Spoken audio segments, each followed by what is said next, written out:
Абдрахман Асылбек. Жеңіс. Жеңіс дейміз жалауымыз желбіреп, көктем күні нұрын төксе елжіреп, тап осындай бейбіт күнге жеткізген әкелер мен ағалар ғой ер жүрек. Қорғап қалған қаласы мен даласын, білесің бе бабалардың бағасын, қан майданда бала аңсап анасын, келеді деп ана күтті баласын. Жауынгерлер отан үшін ерледі, жауларына сүйем жерім бермеді, жанын қиып туған жерім елім деп, амал қанша көпшілігі келмеді.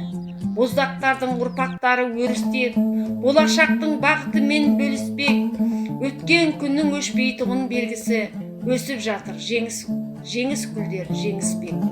Ойламаңдар жеңіс көзі соғыс деп, алдарында күтіп тұр ғой соныс көп, жетістікке жеткен сайын әрісте, соның бәрін санай берген жеңіс деп.